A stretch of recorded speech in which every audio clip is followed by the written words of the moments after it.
विवाह जीवन का एक ऐसा अंग माना जाता है जिसके बिना इंसान अधूरा रहता है। हर एक इंसान के जीवन में वो पल जरूर आता है जब वो घोड़ी चढ़ता है और उसकी शादी होती है।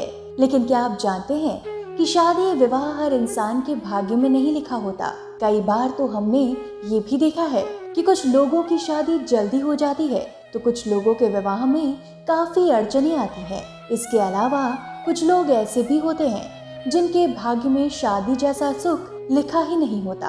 तो आज की इस वीडियो में हम आपको बताएंगे कि क्यों कुछ लोगों की शादी में देरी होती है और चटमंगनी पट ब्याह के क्या उपाय हैं। तो वीडियो को अंत तक जरूर देखें। दोस्तों, कई बार लड़का लड़की योग्य होने के बावजूद भी शादी होने में देर होती है।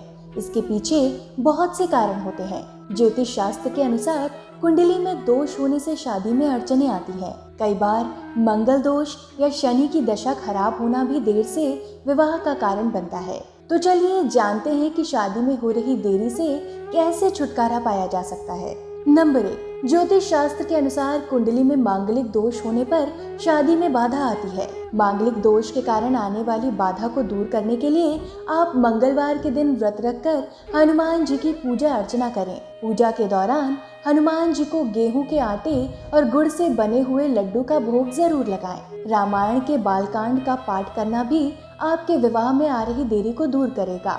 इसके अलावा शिव पार्वती की पूजा करने से भी लाभ मिलता है। नंबर 2, कुंडली में शनि की दशा खराब होने के कारण भी शादी विवाह में बाधा आने लगती है। ऐसे में शनि के कारण पैदा होने वाली परेशानी को दूर करने के लिए हर शनिवार को शिवलिंग पर काले तिल अर्पित करना चाहिए। इसके अलावा शनिवार को काले कपड़े में साबुत उड़द, लोहा, काला तिल और साबुन बांधकर दान करने से भी अच्छे फल मिलते हैं। इतना ही नहीं, किसी दूसरे की शादी हो रही हो तो उसमें अपनी क्षमता और श्रद्धा के अनुसार गुप्त दान करें। ये दान बहुत जल्दी असर करने वाला होता है। इस दान से शादी जल्दी होती है और आने वाला वैवाहिक जीवन भी खुशहाल रहता है। लेकिन आपको ध्यान रखना है कि आप इस दान की चर्चा कभी किसी से भी ना करें। अगर आपने ऐसा किया तो इस दान का कोई महत्व नहीं रह जाएगा। किसी कन्या की शादी में गुप्त दान करने से शनि और राहु के कारण विवाह में आने वाली बाधा खत्म हो जाती है। नंबर 3, मान्यता है कि अगर आपकी शादी नहीं हो रही है, आप किसी की शादी में गए हैं तो दूल्हे का सेहरा लेकर सिर पर रखें। इससे शादी में आ रहे सभी दोष दूर होते हैं। इसके अलावा मंडप में दूल्हे के साथ बैठकर कुछ मीठा खाने से भी शुभ समाचार मिलता है। और अगर कन्या की शादी में बाधा आ रही है तो उस कन्या को दुल्हन के सिर से टकराना चाहिए।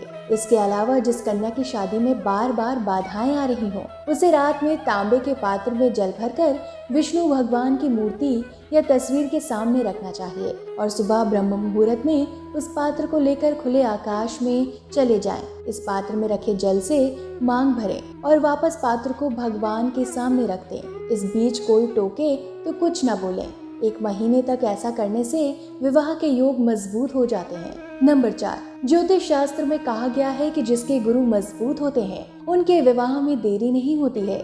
जिस व्यक्ति के गुरु की स्थिति अनुकूल नहीं होती है उन्हें विवाह में देरी होती है। गुरु को अनुकूल बनाने के लिए गुरुवार के दिन पीला वस्त्र पहनना चाहिए। इसके अलावा चने की दाल, केला, हल्दी और केसर का सेवन करना भी फायदेमंद माना गया है। इसके अलावा जो व्यक्ति गुरुवार को केले के पेड़ में जल देता है और व्रत करता है उसकी शादी में कभी रुकावट नहीं आती है। नंबर 5, बृहस्पति भगवान की पूजा करें। बृहस्पति देव की पूजा करने से शादी में आ रही सभी रुकावटें दूर होती हैं। लेकिन याद रखें कि बृहस्पति देव की पूजा केवल गुरुवार के दिन ही करना है। बृहस्पति देव की पूजा करते समय पीले रंग का वस्त्र, हल्दी, पीला फल, पीले फूल, चने की दाल और केला चढ़ाएं। इसके अलावा आप बृहस्पतिवार को व्रत रखकर पीला खाना खाएं।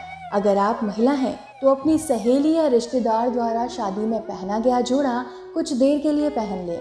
इसके अलावा दुल्हन द्वारा पहने हुए कलीरे पहनने से भी शादी में उत्पन्न हो रही दोष मिट जाते हैं।